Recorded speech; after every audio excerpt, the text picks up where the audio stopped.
إن الحمد لله نحمده ونستعينه ونستهديه ونعوذ بالله من شرور أنفسنا ومن سيئات أعمالنا. أشهد أن لا إله إلا الله وحده لا شريك له، وأشهد أن محمدا عبده ورسوله. اللهم صل على محمد وعلى آل محمد كما صليت على إبراهيم وعلى آل إبراهيم في العالمين إنك حميد مجيد.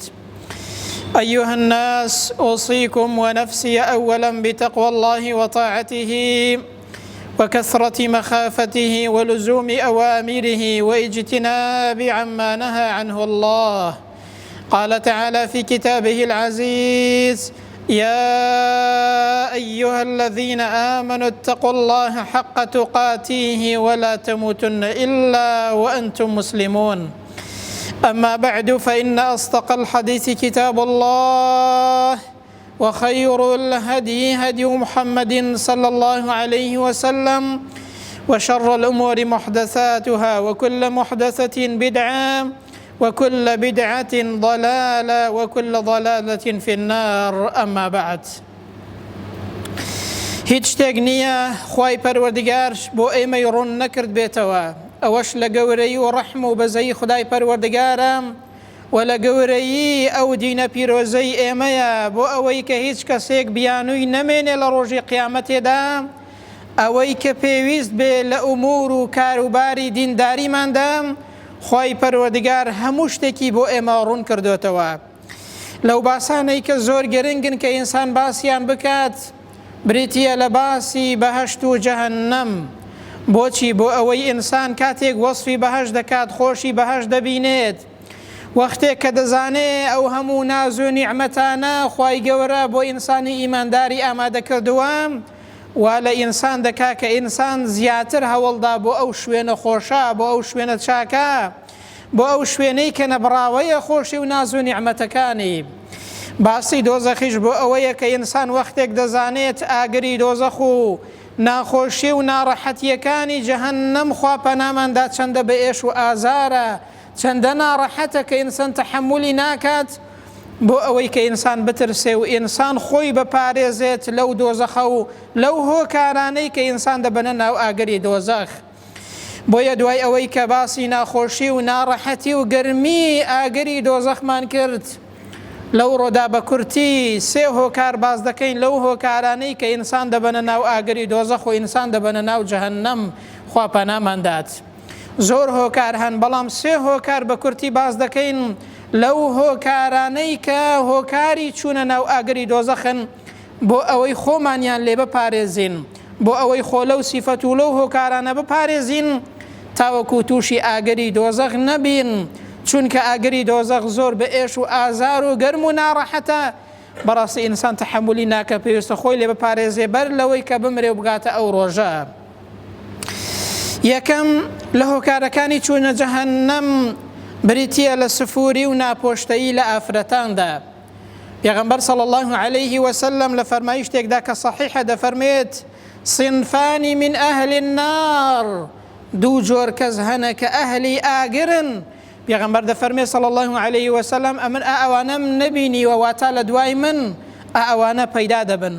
یەکێک لەوانە کە پێغەمبەر فەرموویەتی: وەنیساء کاسیات عاریات، بریتین لە ئافرەتانێک کە یان ئەوەتانەیە زۆربەی جەستەیان بە دەرەوەیە و ڕووتە، پۆشاکیان لەبەردانیە، یاخود ئەوەتانەیە جۆرە پۆشاکێکیان لەبەردایە کە زۆر تەسکە، زۆر تەنکە، ئەعزایەکانیان دەردەچێتەوە لە پۆشاکەکەیاندا.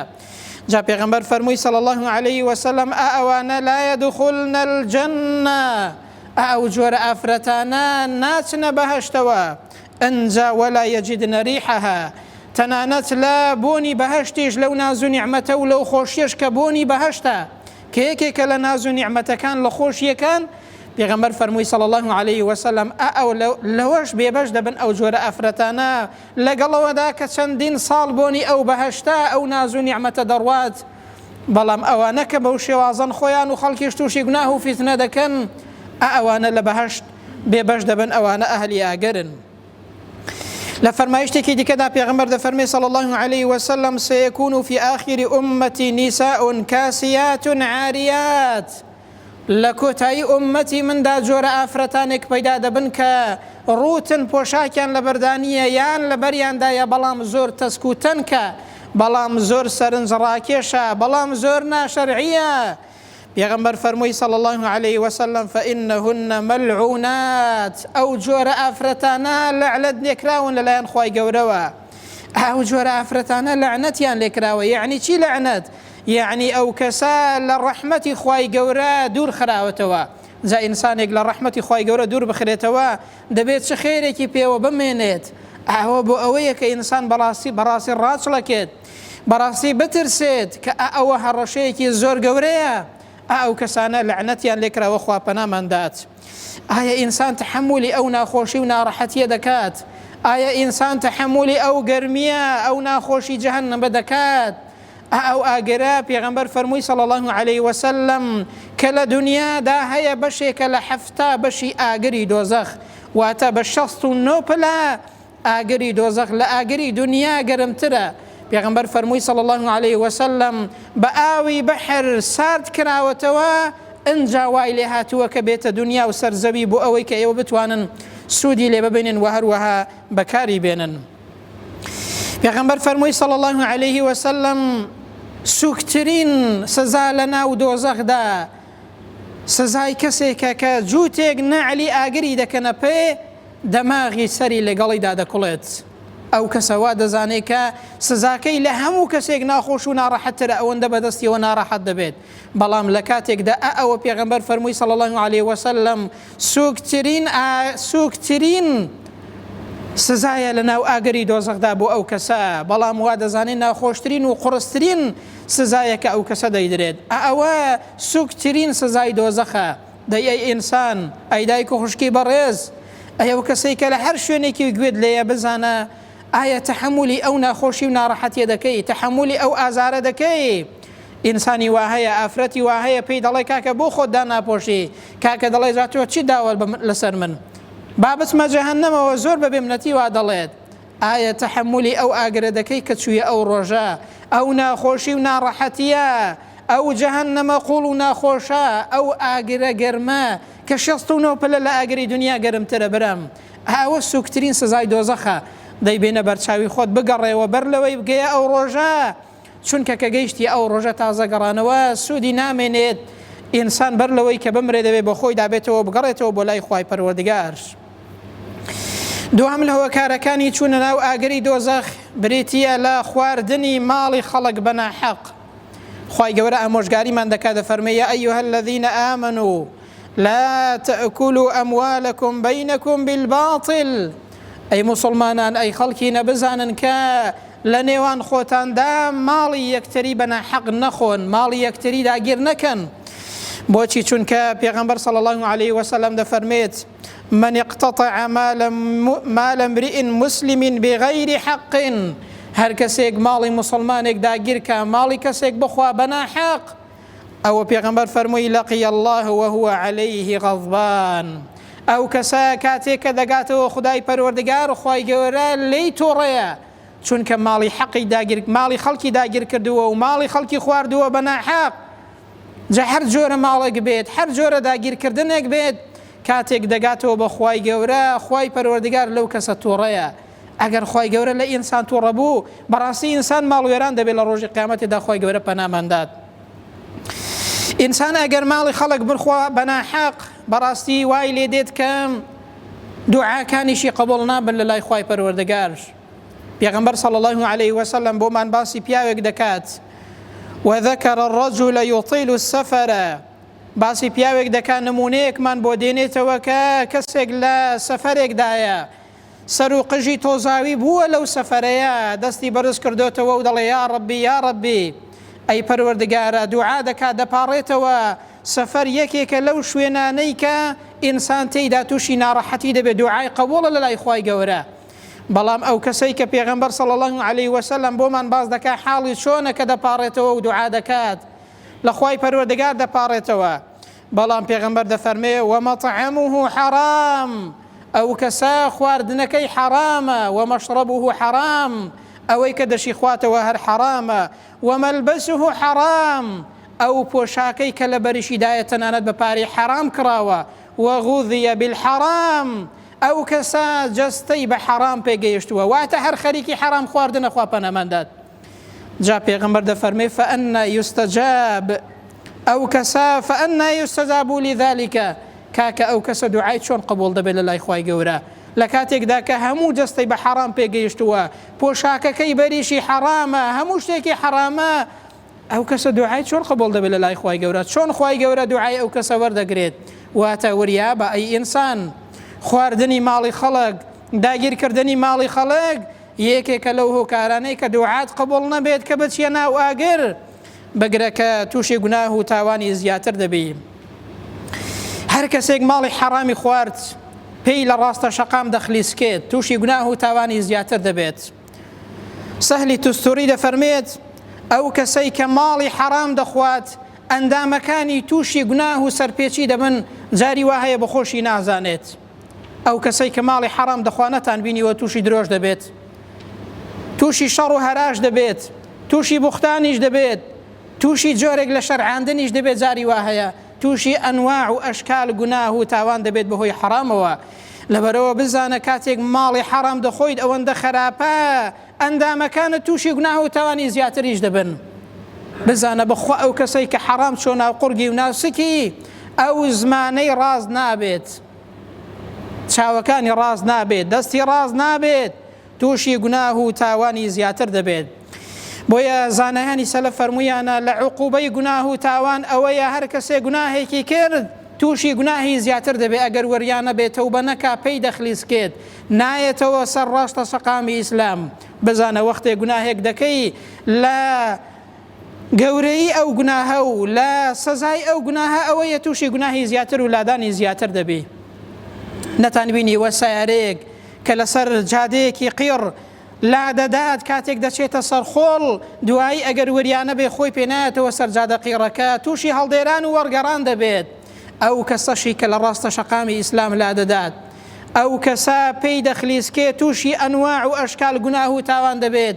وا بە ئاسانی نایەتەوە سەر ڕێگای ڕاست. وریە بە ئەی ئینسان وەختێک حەرامێک دەکەی وەختێک گوناه و تاوانێک دەکەی و حەرامێک دەخۆی بزانە ئەوە تووشی لادانی زیاترت دەکات، خوا پەنامەدات تووشی گوناهی زیاترت دەکات.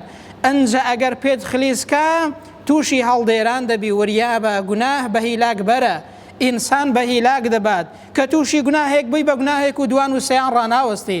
نەتان بینیوە ئینسانی وا هەیە گوناهێکی گچکە دەکات دوایی گوناهێکی گەورە دەکات دوایی دوان و سەیان دەکات دوایی لەو سەریەوە دەیبینی نایەتە مزگەوت و جەماعەت و جومعەش ناکات دوایی دەیبینی تەنانەت نوێژیش ناکات. ئەوە عقوبەی گوناه و تاوانە وریابایی ئینسان. ئەوانە ئینسان زیاتر پێی ئینسان دەخلیسکێنن و ئینسان تووشی هەڵدێر دەکەن. خۆی گەورە پەناماندات. سێم لە هۆکارەکانی چوونە جەهەنەم خۆی گەورە پەناماندات بریتیە لە زوڵمی ئەو کەسانەی کە کار بەدەستن، ئەو کەسانەی کە دادوەرن کە زوڵم و ستەم دەکەن کە بەناحەق دادوەری دەکەن کە زوڵم لە خەڵک دەکەن. ئەوە ئەو کەسانە لە ناو ئاگری دۆزەخدان خوا پەناماندا و هۆکارێکە بۆ چوونە جەهەنەم. پێغەمبەر صلی الله علیه وسلم لە فەرمایشتێکدا پێمان دەفەرمێ القوضات ثلاثة دادوەرەکان سێن کاربەدەستەکان سێن. دەفەرمێت واحد في الجنة یەکێک لەوانە لە بەهەشتە وإثنان في النار بەڵام دویان لە ناو ئاگری دۆزەخدان. پیغمبر فرموی صلی الله علیه وسلم فأما الذي في الجنة فرجل عرف الحق فقضى به. فرموی ئەو کەسەی کە لە بەهەشتە ئەو دادوەرەی کە لە بەهەشتە ئەو کار بەدەستەی کە لە بەهەشتە ئەو کەسەیە کە حەق دەناسێ و کار بە حەق دەکا و بە حەق دەجوڵێتەوە بە حەق دادوەری دەکات لەگەڵ خەڵکدا عەدالەتی هەیە ئەو کەسە لە بەهەشتێدایە. واتە ئەو کار بەدەستە ئەو حاکم و دادوەرە ئەو کەسە لە بەهەشتێدایە.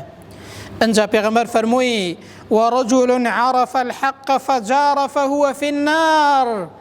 بەڵام دووەمیان ئەو کەسە کە حەق دەناسی دەزانێ حەق لەکوێیە دەزانێ حەق چییە بەڵام زوڵم و ستەم دەکات.